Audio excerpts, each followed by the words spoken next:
Well, welcome to Conversations with David Ibarra, Episode 2, The Brothers Ibarra, The Later Years. So, welcome, Mickey. Thank you, David. Good to be back. We were just here. Yes. We're going to talk during this episode about our careers. And what I'd like to do is start off with the first section, the early years of your career. And then we're going to move to the middle. And at the third part, we're going to talk about overdrive. We finally got everything right. Green light. Go ahead. 45-year professional career. Almost takes my breath away to realize the opportunities that I've enjoyed. I've enjoyed every one of my years. Maybe not every minute, but every day has been terrific. And I think of my teaching career. Really, on an early time, decided that that's what I wanted to do. I wanted to teach. And I got that opportunity thanks to Big Bob Evans at Nebo Alternative High School and Spanish Fork, Utah. Actually hired me, offered me a job before I actually graduated. And everybody at the time had told me, you'll never get a teaching job. Well, I got one. I got one before I graduated from college. And it turned out to be a terrific experience. 3 years working with students that just weren't successful in the traditional high school. And that was wonderful. I realized early on that I was wholly unprepared for teaching the type of students that I was most interested in helping. And so I enrolled at the University of Utah in their special education program with a specialty in behavioral disorders and graduated with a master's degree to help me do a better job as a teacher. That 5 years, first 5 years of my professional career, I like to tell folks I started at the top as a teacher. And it really was a great experience for me and helped set up what came next. And the next for me was because of my engagement in my teacher union, the National Education Association, the Utah Education Association, the Nebo Education Association, because of an internship in my senior year of college at the NEA, I realized when I started teaching, man, I wanted to be a part of NEA and its state affiliate and its local affiliate. And I got very active as a teacher leader volunteer during those 5 years, which really resulted in me getting an opportunity to be asked to join the professional staff of the National Education Association. Let me step back just a little bit, because I remember one time you invited me to come out and spend a day to see what you did for a living. And I was shocked at what went on during the class. There used to be a program about some students that were not cutting edge, top-tier students called Welcome Back Carter. And I just had to laugh and think to myself, you do that every day. I watch it once a week. You do that every day. What were a couple of the posters that you had that I remember around your desk that you had pinned up?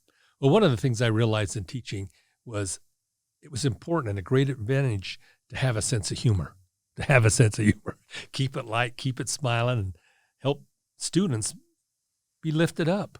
Some of these kids that I saw were torn down from the morning they got up to probably the time they tucked themselves in bed. But our job, as I felt it, was to lift them up. One of the posters I enjoyed most was one with just a stool. And it would sit right behind my desk, and it would say, the label of it was, sometimes I sits and thinks, and sometimes I just sits. and the kids got a big kick out of it. So it was a fun time. Well, mine started out just a little bit different. As I alluded in the first episode, I started as a dishwasher while going to college. I needed just $200 more to pay my rent. I had two roommates that were dear friends of yours, David Hill and Wade Deems. I think when you moved out, I moved in. Yes. Took your place. I went to the Army. Yeah, that's exactly right. And at any rate, I needed to meet that obligation, and I thought, oh, no, this is going to be horrible. As I said, I met Mr. Farrell. He introduced me to a powerful book called Think and Grow Rich, asked me that if I would read it 3 times and be willing to be a disciple of the principles within, that he'd be my mentor. And I was all in because I was going nowhere. And ended up having an opportunity to be a trainer and getting sent all over the country to train other dishwashers, busboys. I had gone through the ranks and had been every position from a server to a host to a fountain person. And so I went about going across the country, opening new stores for Mr. Farrell. And I got lucky and at 19 years old, became an assistant manager at my first store in San Mateo, California. I recall you and Dad coming up and visiting me, and I still have the picture of the 3 of us standing in front of that ice cream parlor.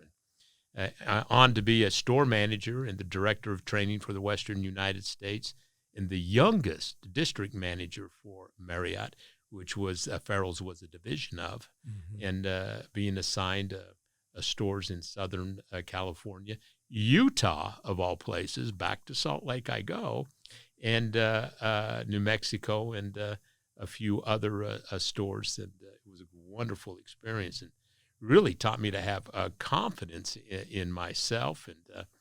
And I went on to become an owner of my own Farrell's Ice Cream Parlor restaurant at just 28 years old.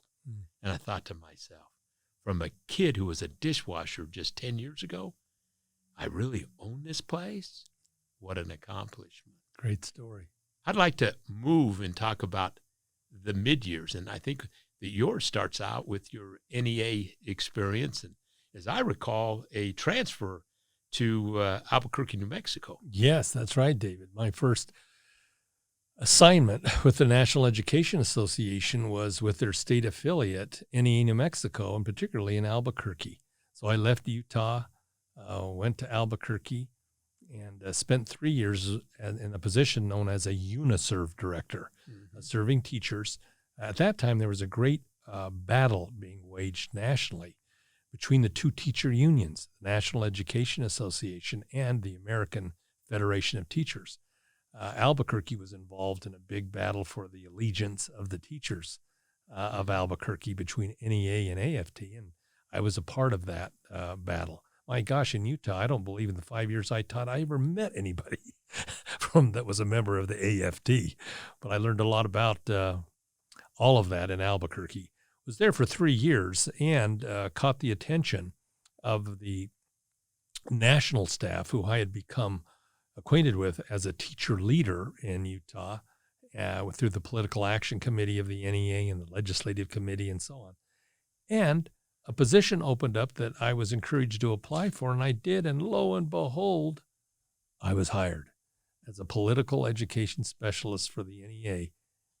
I moved from Albuquerque to Washington, D.C.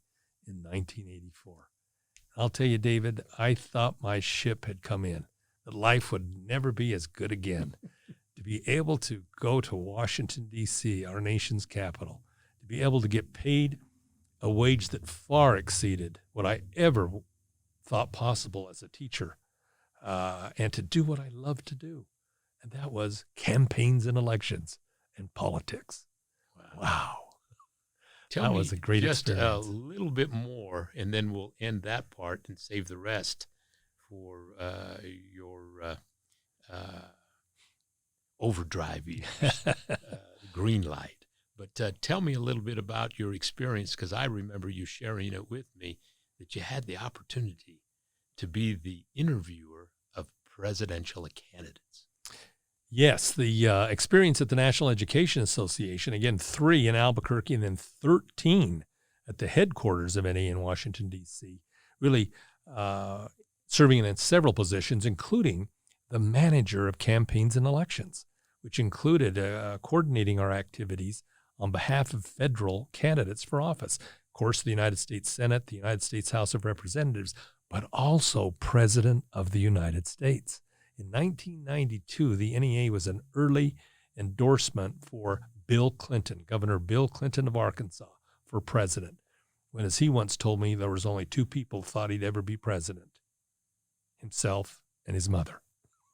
But the NEA believed in him, And we went after it in a big way, and I really got the opportunity. At that time, there were a number of major candidates seeking the 1992 Democratic nomination, and the NEA established a very elaborate endorsement process, which included a video interview with each of the major candidates. And that was a part of our evaluation of whether they were worthy of endorsement of the NEA. And to be able to have a front row seat at those interviews and to meet those candidates was really quite astonishing to me, and to get paid for it on top of all of that. But it really resulted in an endorsement for Bill Clinton early on, and that is where I really engaged in presidential politics in a much more significant way, serving as a lead campaigner for the NEA with the Clinton for President campaign. Right. Yeah. Well, I can remember you sharing it with me, and it was just so unthinkable that one of us, and you in this case, to be at that level of the action, what was happening in this country. And again, one of those only in America moments. That's correct. I feel very, very fortunate. The National Education Association, in my view, paved my road to the White House in 1997. Well, I remember for me, I had an experience as the district manager for Marriott, had done very well.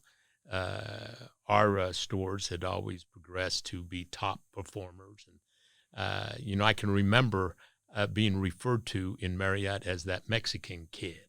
And I just kept working harder, and they said, "Where's that Mexican kid? Send him. Where's that Mexican kid? Send him." And then it was, "Hey, where's David Ibarra? Send him." And I'll never forget that this saying that two things you need to achieve success is capital and talent, and know which one you represent. I knew I didn't have the capital. I just had to look at my bank account. And so I had to set myself up to be really the go-to person in talent. And I just refused to fail. I don't care how hard it was, how long I had to work, I was not going to fail, and no one would outwork me. So I got the opportunity to buy the Farrell's franchise in Salt Lake City, a place I said I'd never go back. And of course, there was a different me when I went back. I wasn't the angry youth that I was. Mm-hmm. I understood that the people that helped me and changed my life, Sam Francis, Isla and Cecil Smith, our last foster care parents, were all good people from Salt Lake City, Utah. And I was happy to go back and join you, who was teaching there. So I opened the Farrells, and things went real well. And I remember working so hard. I worked 356 days without a day off. That included Christmas and every holiday. I'd go in and do repairs or something. I was going to not fail. And then the unthinkable occurred. I owned Farrell's Ice Cream Parlor restaurant. I opened up the first tavern in a major shopping center in Utah, which wasn't easy. I opened up That's a Pizza Pancho. I opened up Ibarra's El Numero Uno Mexican restaurant. How could it get any better than this? Anywhere you dined, if it was table service, I owned it. Oh boy, I had a little skip in my walk, and I was a little cocky. Then I got called into the Fashion Place Mall office, and I said, well, they must be going to make an announcement. And of course they'd call me. I was the vice president of the Merchants Association. And they had this model on the desk, and they unveiled it to me, and it was they were going to move the theaters out and put in a food court. And as soon as they said food court, I could feel my heart fall into my stomach. I said, oh, no. And I looked closely where my locations were, and I was no longer there. And that's when I learned that sometimes your train's on the wrong track. And I was shared that none of my leases were going to be renewed, and I would be out of business. And in the end, I did not make it through the entire process of winding down. and I ended up having to file a bankruptcy business-wise, and it was embarrassing and lost everything. And I went from millionaire on paper to having $254 in my pocket, starting over. And I thought, what in the world? Who would need my services? And I remember in the bar that I had that a lot of automobile dealers and high-end managers came in, and they always had a fistful of dollars. So I said, well, you know what? I'm going to take my services and try to reinvent how automobiles are sold. So I started at the very top, I thought, serving guests like you, selling cars, learned it, wrote a white paper, gave it to a friend who suggested that I go see Henry Day Ford. I became the general manager of the Ford dealership within 3 years from the time I started, which is unheard of, and built that thing into a showcase dealership. And we were showcased at the national at the new car dealers show, and that every new car franchise owner goes to. And there we were on the big screen talking about processes, and I found my niche. But another great lesson: how do you overcome adversity or defeat and not let it destroy you? And remember, the thought that went through my head, Mickey, was, hell, I lost everything. How long did it take me to get that? About 10 years. Well, with what I know now, I ought to be able to do it in 5. So I did it in 3, and I tell you what, greatest lesson that I ever learned, and it was an incredible experience. And I remember I went somewhere, and I was a little embarrassed. I was selling cars, and somebody asked, well, what do you do, Mickey? And you shared with them what it was. David, what do you do? My brother's selling cars, as if I had the most prestigious job in the world, always proud of everything that I was doing. And I'm always thankful for you for that. Let's move to what I like to call overdrive, green light. This is when we finally figured it out and everything comes together, the high points of really being good at what you do. And I think that will start with you, with a phone call you got from the White House. Yes, a surprising phone call from the White House after President Clinton's reelection in 1996, where I had taken a leave of absence from the NEA to assist the campaign as an employee of the campaign. Well, following that experience, I felt that I'd return, and I did return to the NEA to a new job that they had offered. I actually had told the executive director of the NEA that I was done. Winning a presidential re-election campaign, it would never get as good of that as it would never be as good as that again in my life in politics. And I wanted to do something else. And so they gave me an opportunity to get into an area of international relations. It said, would you like to be the manager of international relations? I didn't even know we had one. Let me go try it. And lo and behold, I started my new responsibilities at the NEA. And not long after, received a phone call from the newly designated Chief of Staff to President Clinton, Erskine Bowles, asking if I would come down and visit with him. I couldn't believe Erskine Bowles was calling me. What? I went lickety-split. I was probably 3 blocks from the White House at the NEA, man. I think I sprinted down there before they changed their mind. And had a very nice visit. It was just Erskine and I in a side office in the old executive office building. He actually hadn't started his position as Chief of Staff. He had just been announced that he would be taking over as Chief of Staff. And he was on a mission to make some changes in the senior White House staff, and also to help President Clinton keep his commitment to have a White House team surround him that looked like America. Mm-hmm. And so I was offered an opportunity to join the White House, and I said no. To this day, David, I'm not sure really exactly what overcame me, but I do have a hint. For kids that grow up without anything, and when you just work your way up to where you really feel like you're making a success and bringing home a decent paycheck and the benefits that go with that of sick leave, of insurance, of health care. Letting go of that security, that economic security blanket was almost my undoing as far as having a White House experience. And I was loving my new position and so on and so forth. And I was being offered a position that I thought was below really what I should be seen as. Good. And I was asked, well, what would you be interested in? I said, a top job. I'm basically a deputy. I'm basically a deputy now. Right. And I'm doing good at it. And I can continue to help the president right from that position, and I will. Okay, well, I really never expected to hear from them again, David. Never. And about a month later, I get a phone call. Okay, you said you wanted a top job, assistant to the president and director of intergovernmental affairs. Wow. When can you start? And so the rest is history. On June 6, 1997, I showed up at the West Wing of the White House to take over my new office, one floor above the Oval Office of the president. Wow. And boy, what a ride for 4 years, really having to step it up. And after that experience, realizing that it was much more than me. It was about our community. It was about our country.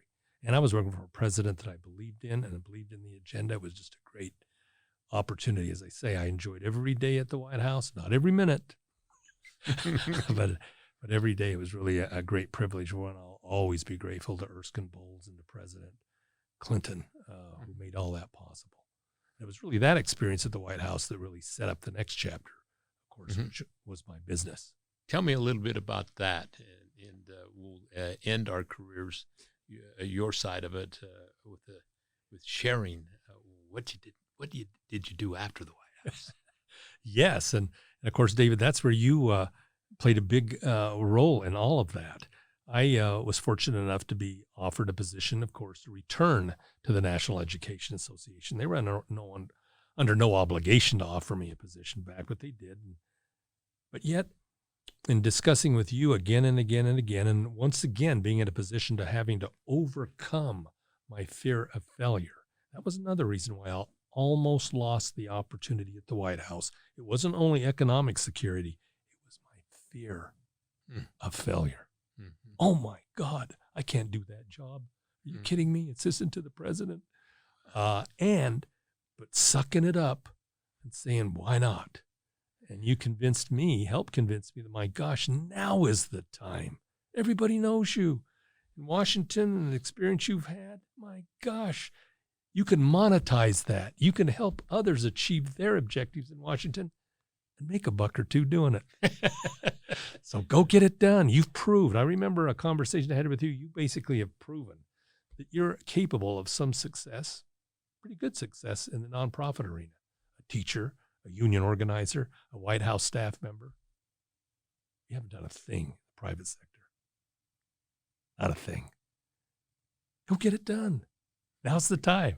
And that's how it was that I mustered the courage to open my own business as really an experiment for a year to see if, in fact, for the first time in my life, would attracting a handful of clients be more rewarding professionally and personally for the first time rather than a single employer. And after a year, it was real clear it would be. And I got out of my pajamas every day. I was working in my comfort of my condo and my laptop computer, Gateway, by the way, if anybody remembers them, and open an office downtown, surround myself with some good people that could serve more clients. It was going to work even better.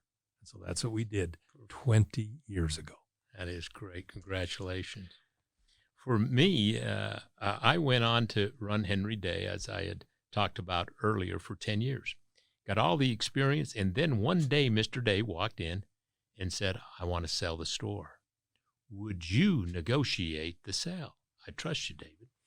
And I had a contract with him that said that at the end of 10 years, I was leaving, and I would get 2 years severance package, or if he sold it. And that 2 years was to enable me to start what I wanted to do, go back into business again in a performance coaching sector. And so we were able to sell that store, and I started business, and I can remember how hard it was to get 10 accounts and then 20 accounts. And, we are lucky today to be the third largest in our field of what we do, representing the largest insurance company portfolio in the country. We have a performance management software where I get to go in and work with employed adults who maybe don't believe in themselves. And of course, you know who I see every time that I'm working with them. I see me. And how is it that I can help them rid themselves of the chains of not believing that they're doing well at work, so that they could conquer work and go home a better parent, a better partner, a better neighbor, and make a better neighborhood, a better city, and a better country, one person at a time. Now today we have, I got to go into something that I thought I just never dreamed possible. Think and Grow Rich changed my life, and I became a disciple of it and read it every day. And it guides me in the combination of the different principles I need to do to help my clients achieve what it is they want. And I went to a certification for all of our associates here at the Ibarra Business Group and decided that I better buy a license. So I bought Mexico, I bought Central America, the Latin Caribbean, China, Singapore. And today we are the largest licensee of Think and Grow Rich seminars in the world. Wow. From the kid washing dishes to the largest in the world. And I finished my first book, Stop Drifting. I could hardly read or write. And now I'm an author.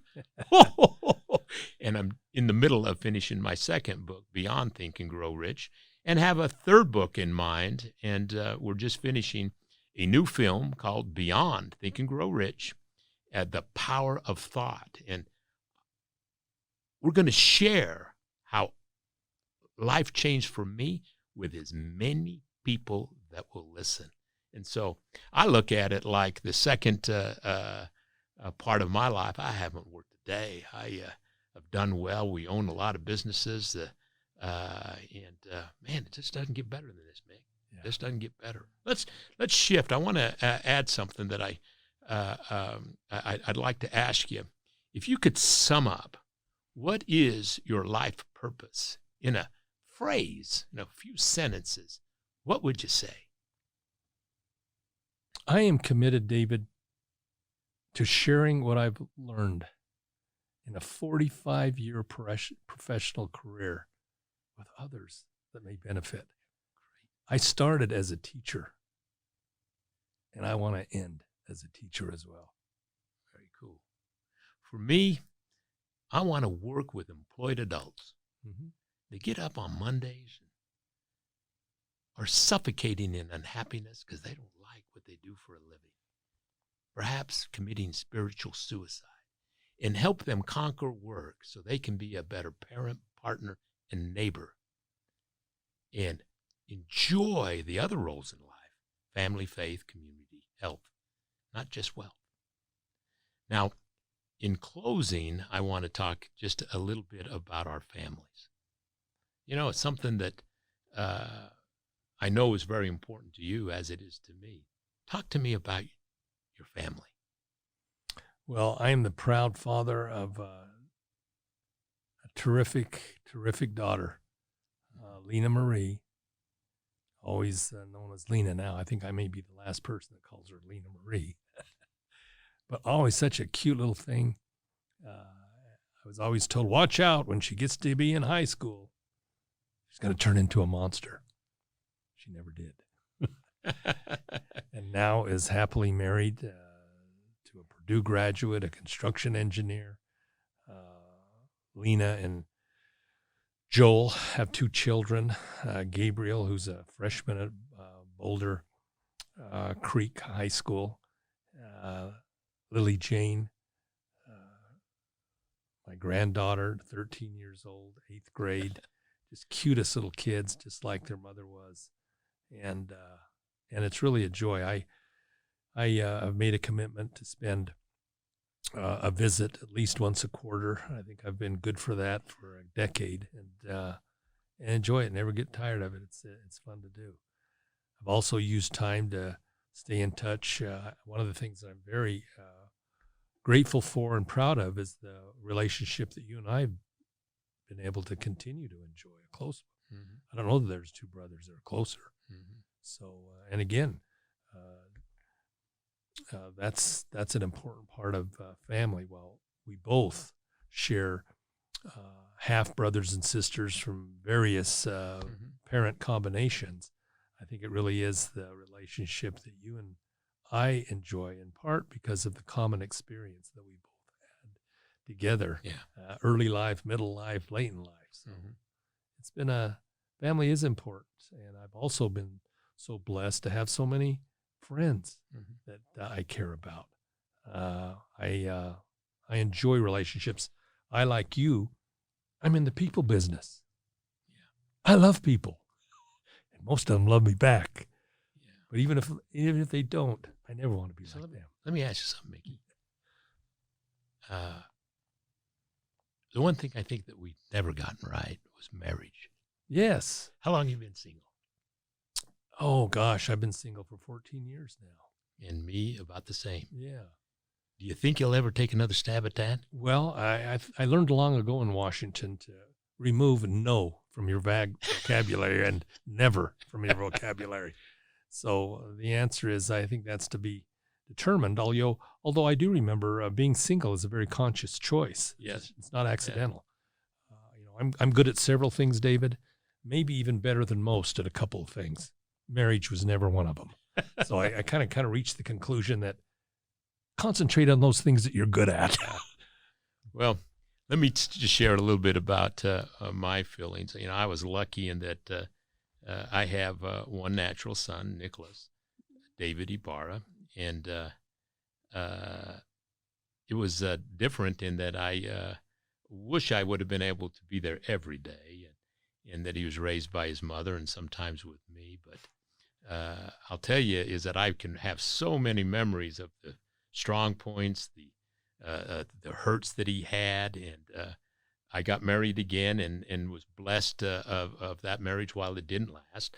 I got a second son, my stepson, Cassidy, and the thing that I'm most proud of is not my relationship with each one of them, which I absolutely love, but is the relationship they have with each other. Mm. It reminds me of us in that they were close. Anything that ever happened growing up while they were at my house half the time, and certainly Cassidy, all of his years until he left the home from 2 to 18, they were close. And I had always wanted to have a lot of kids. And I had promised Nick that I never would have any more kids. And I remember when I thought about it, and I went to him and I said, "Hey, Nick, how would you like to have a brother or a sister?" And he looked at me, he was a little kid, and he says, "Well, oh, okay." He says, "Well, Dad, would that make you a liar?" And I said, "I guess it would." So I never had any more. He was and is my prince, and now soon to be king. But I've got 3 beautiful grandchildren, and Nick Jr. and Berkeley and Kai Ray, whose his middle name Ray is after mine. And I really enjoy, most proud of my sons and the fathers that they are. Yeah. Much better than I was, but the fathers that they are. And then lastly, I'd like to just end by saying, we're not done yet. We still got a full quarter. We still got another 20 years. And I tell you what, for me, I feel I'm in my prime. I got more wisdom than I ever had. Physically, I'm set. I'm not giving up on developing a love life that will hopefully be marriage someday. I look at it, I never got it right, so maybe I ought to try to get it right, but don't need to. And that's different. So that's my part of family, and I hope that Mickey, that to the last day of our lives, that we'll stay as close as we have been for the every day of our life. I absolutely expect that to happen. Perfect. Well, again, thank you, Mickey, for the second episode of Conversations with David Ibarra. A lot of fun. Thanks, Dave. You bet.